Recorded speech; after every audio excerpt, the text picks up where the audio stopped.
Page 87, The Pirate's Life. This is an example of two-part choral music. This time they got words in there. But this is for tenor and bass. I didn't mention it before, but you see the little letters in front of the stabs, the T and the B. Up above, it was S and T. That's for the soprano, tenor, alto, bass thing. You'll notice the bass part is bass clef. Basses read bass clef. Tenors read treble clef. I think a good tenor would be able to read either one, but okay, I think their music is pretty much in treble clef.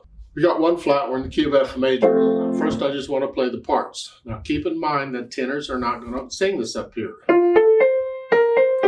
See, this is what I was talking about in the last lesson. The tenor part, this bottom part of the Song of Joy thing, the notes were here, but they're not going to sing it here. They're going to sing it down here. Here, the notes in the treble clef are higher up. The tenor's actually going to sing it down here, not up here. In theory, they could sing those notes. That's just not in their normal range that you're going to see them. They're going to be here. So the tenor, doesn't matter which hand you play. I got right hand, I guess, because I need the left hand for the bass. And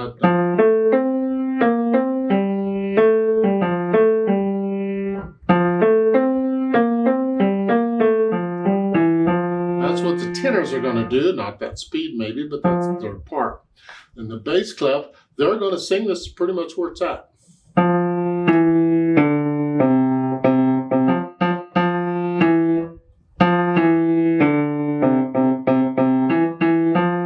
So when you put them together, they're both here.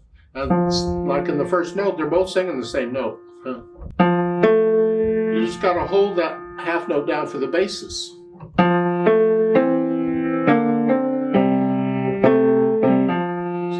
Third measure, they're both singing that note.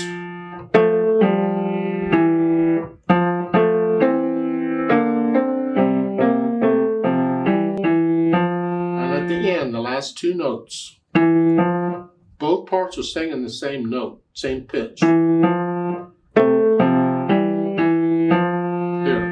that's what's written. And so basically you're transposing the tenor part down here an octave.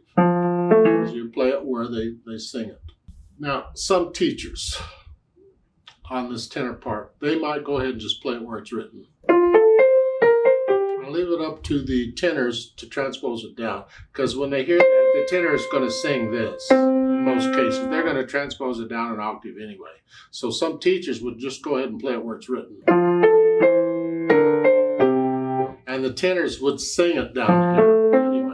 But I think the purpose of this whole thing is to get you to transpose these where they go based on the singers involved. And that means bring it down here for the tenors.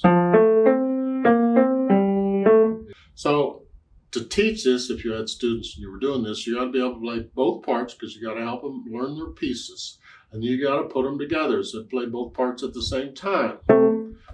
And listen to them. Are they singing the same pitch you're doing? You've got a lot of things going on when you do this kind of thing. You need to know these parts and be able to play them on the piano without having to look at the keyboard and where am I on here, so you can focus on the singers.